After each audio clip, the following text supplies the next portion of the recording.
Hey everybody, welcome back to part 3 of our tutorial series on using your CrazyTalk assets in your Unity game, your 2D Unity game, that is. As you may recall, in the last tutorial we created this scene that I'm going to show you right here. We had our character Saul running around and walking up to the counter where he's talking to this girl who's just idling there. And that's basically it. We imported our sprite sheets and we used them to create this animation within Unity. Our character's kind of just hanging around and idling. And then we imported the scene and all that stuff. Now in this tutorial we're going to do something a little bit different. We're going to create a character in CrazyTalk 7 and then we're going to import him as a dialogue character in our scene, which is going to be pretty cool. Now the first thing we need to do is we need to go to our CrazyTalk 7 program and let's create an actor. So let's go over here and import an image. As you may recall, I had that image of Saul saved. Let's go to my game demo folder here. And we have Saul right there. I'm going to open him up. And now I need to do some facial fitting. So I'm just going to go to the next step right here. And I need to set all these points here to the appropriate areas on Saul's face. If you're familiar with CrazyTalk 7, this should be a cinch to you.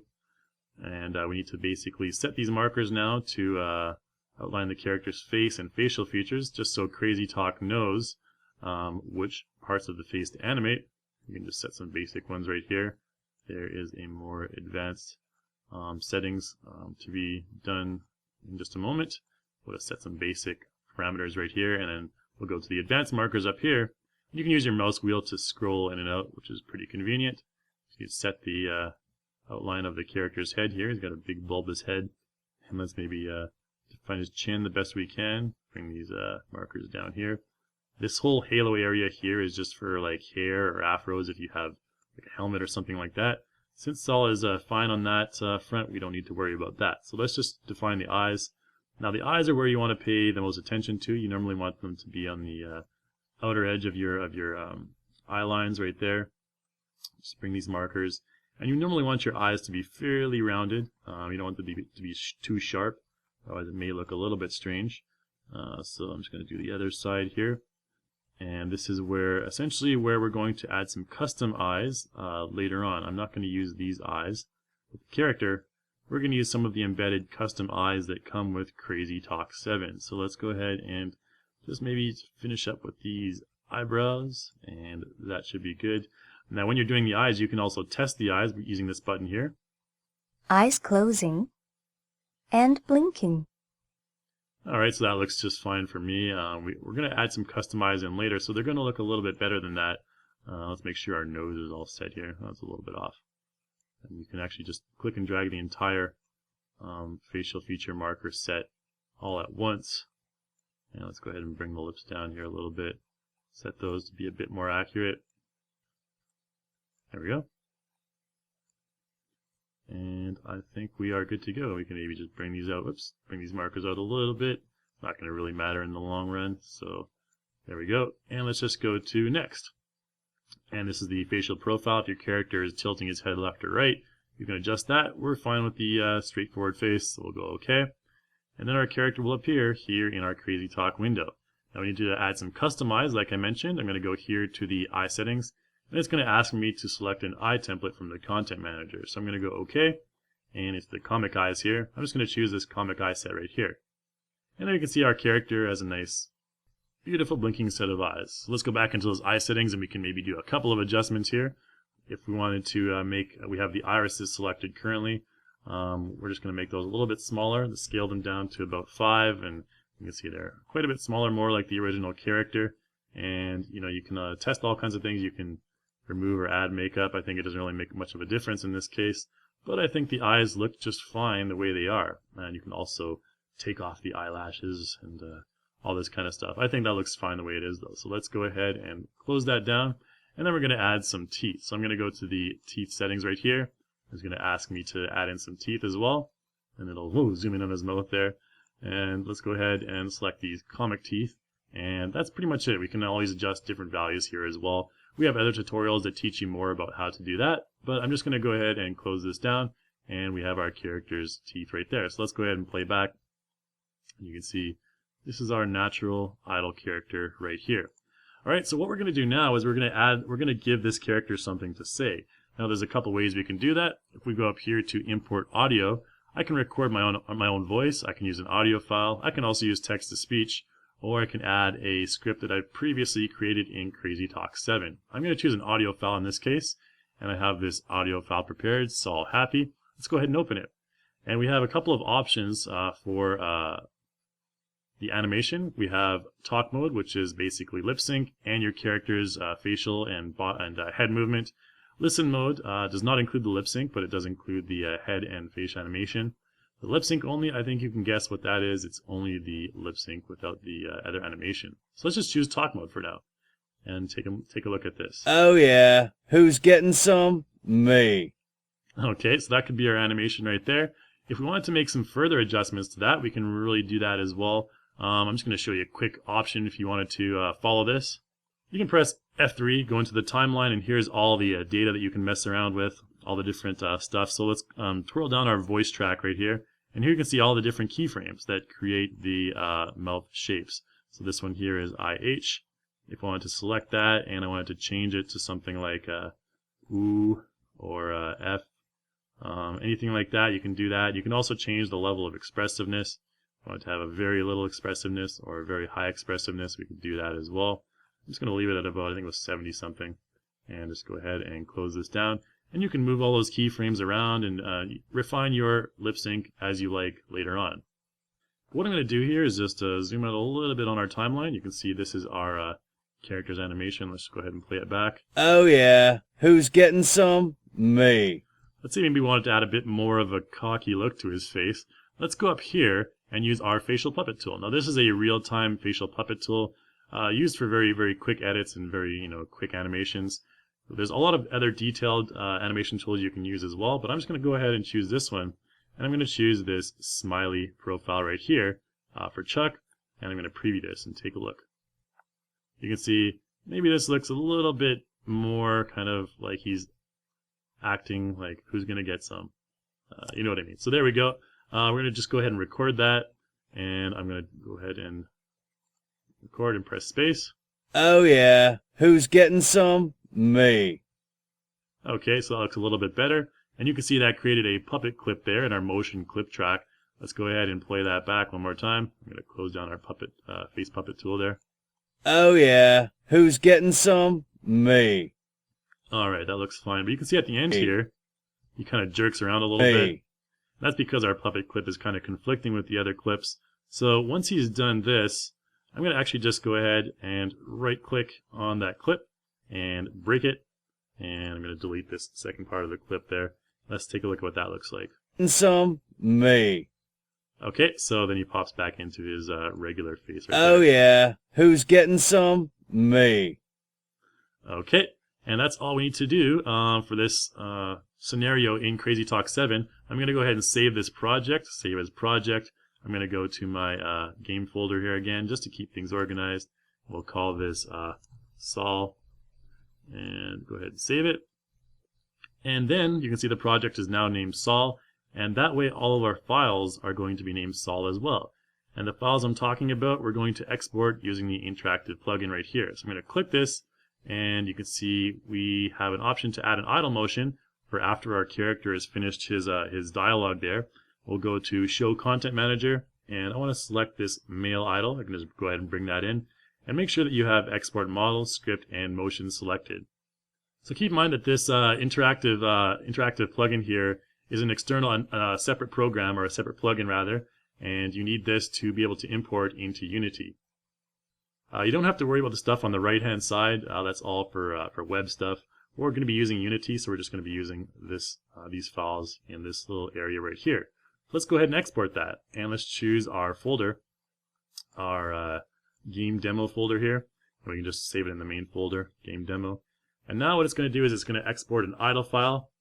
It's going to export a motion file, a model file, a script, as well as a project file. So there's going to be 5 files, and also an index.html, which we don't have to worry about. But I'll show you all of those in just a moment. When this is finished, okay, there we go, it's finished exporting. Alright, and now we can just close down CrazyTalk 7, we don't need this anymore.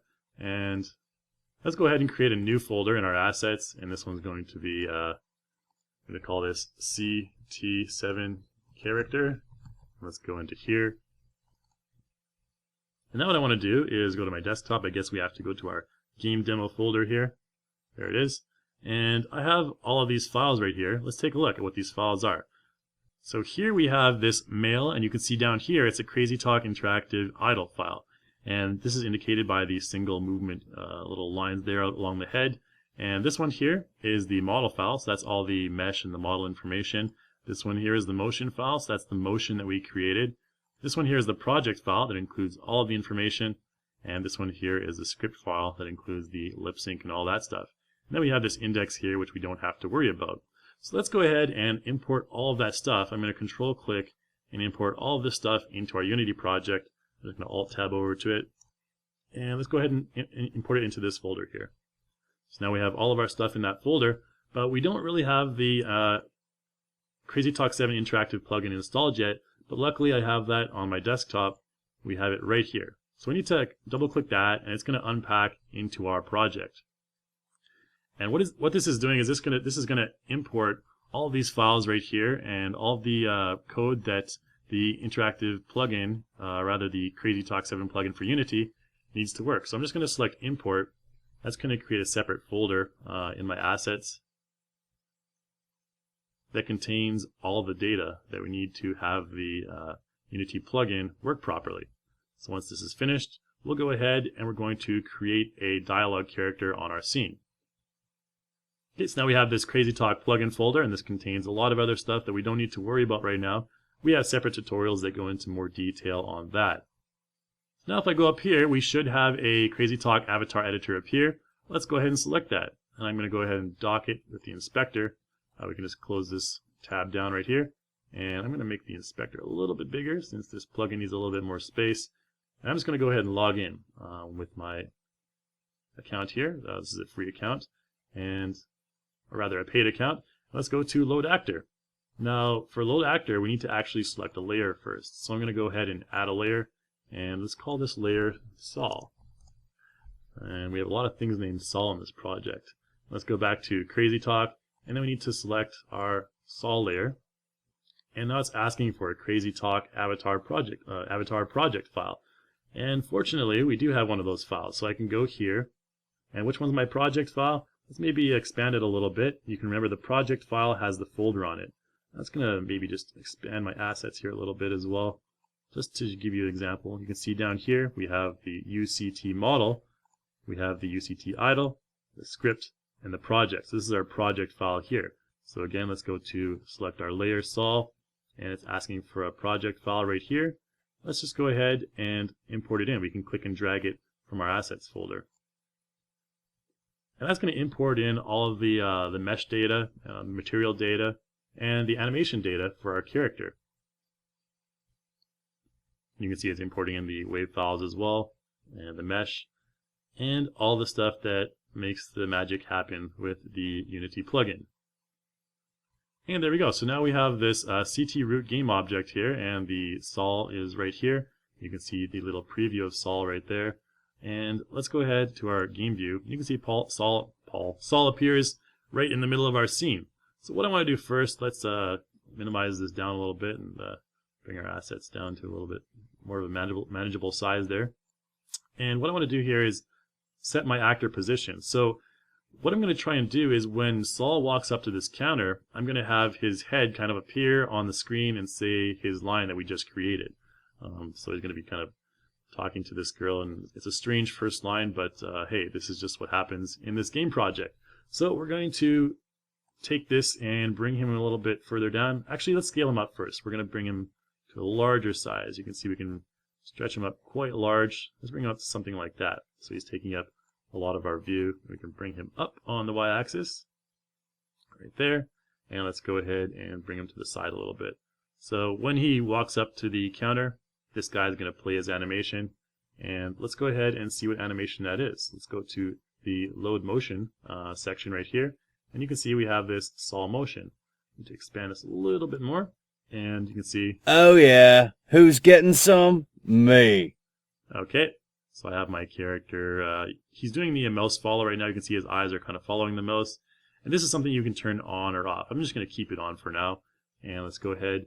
And then I want to add another motion here. I want to add this male idle. So you can see it already added into our Unity plugin. So I'm going to go ahead and apply that. And this is the male idle, which is not necessary, but as you already saw him performing it, but I just like to have it in the animation list. So now, how do we get this guy to disappear and trigger when he walks up to the counter? The first thing we need to do is go to Load Actor, and we need to make the actor invisible.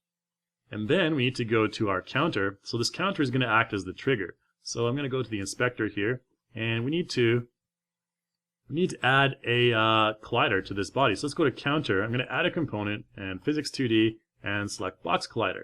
And now there's an option here in the box collider that says is trigger. So we have it as a trigger right now, but really it doesn't know what's triggering it. So that's where we need a trigger script. So let's go ahead back to our scripts right here. I'm going to go to the scripts folder. We're going to create another script, and we'll call this one, whoops, not folder, sorry. Let's delete that one. Let's create a script, C# script, there we go. And we'll call this one trigger, right there. And I'm going to double click on this, and we're going to open it up in MonoDevelop. So now you can see we have it in MonoDevelop right now, and we need to create a simple trigger script. So the first thing we're going to do is declare our plugin. So above the void start, let's go ahead and say public CT plugin API, and CT, we'll just call it CT API. That should be fine. Now void start. We don't really need anything here, but we need everything in void update. And we're going to call this void update. Instead of void update, it's going to be void on trigger enter, because we want it to happen when something enters this trigger. So on trigger enter, and we're going to call this, we're going to call collider, and we're going to call our collider collusion. There we go. And so what happens in here? But we need to erase those parentheses there. Oh goodness. Let's go ahead and do that, and then enter. There we go. Let's put all of our stuff in here. Let's keep it nice and neat. So we need to use a couple of the plugin commands. I'm going to use CT API show actor, and we're going to say true 0.0 float, comma 0.2 float. This is the fade in time essentially, and we'll go press enter, and then CT API dot play. What's he going to play? He's going to play the motion name. What's the motion name again? Let's go back to Unity and find out again. So CT root, go to CrazyTalk. The motion is called sol underscore motion. Okay, and we have the idle as underscore male. So sol underscore motion. Let's go back to our trigger right here and go sol underscore motion, and then we'll just say comma false, and then 0.0 float, and close that off. And then CT API one more time, set idle motion, and this one's going to be I think it's underscore male with a capital M. I hope that's right. Okay, and then we'll semicolon there instead of a colon. And so that's that. And then we have to have our on trigger enter, so or rather on trigger exit. So void on trigger exit. Collider collusion. And let's open some curly braces here. And CT API again, show actor, and this time it's going to be false. And 0.0 float and 0.2 float. So this is essentially when we exit the trigger, our character is going to disappear there. He's going to kind of fade out in this time period. So let's go ahead, CT API, then we want to stop everything, and 0.0 float right away. And that should be good for our trigger script, I believe. Oh, we actually want to make sure that everything is 2D right here, because this is a 2D version. So we're going to say on trigger enter 2D and on trigger exit 2D, and then we want to make sure we say collider 2D, and that should be fine, I believe. So let's go ahead and press Control S and save that, and let's see if we can attach that trigger to our counter right there. So we have the trigger right here. We'll make sure we're in the inspector there, and bring that trigger onto our counter. Oh, the name false does not exist in the current context. Let's make sure that we have false instead of falsed. Where did I put false? Oh, there we go. Okay, should have noticed that earlier. Control S, and we'll go back to Unity, and Let's go ahead and play that back and see what happens. So there we have Sandra chilling, Saul chilling. Ball comes up here. Oh, nothing happens. Now the reason for that is that we have this little field here for CT API, and that's because the trigger needs input for the CT API. It needs to know what stuff to show. We've added that all into the script, but we need to actually click and drag our API, our Sol, over here to the CT API slot. So now once we have this here, it'll trigger and it'll play that animation that I created in CrazyTalk 7. So let's go ahead and play that back one more time and see what happens this time around. Oh yeah, who's getting some? Me. Alright, so he played right away. And this is because Sandra is actually triggering this box collider. So let's go back to Sandra right here. And in Sandra, we can actually take out the rigid body right here. Let's go ahead and remove the component. And let's take out the box collider as well. Let's remove this component. And let's go ahead and play that back and see what happens. So now we have Sandra just kind of chilling behind the desk. The box collider is essentially what was triggering the talking before. You want to make sure that there's no action going on between your character and the trigger that you set. So that's my bad right there. So now we have Saul walking around, and Saul now is going to trigger this. So let's go ahead. Oh yeah, who's getting some? Me. All right, and then he disappears once we exit the trigger area. So that's basically it. We have our character walking Oh up. yeah, who's getting some? Me.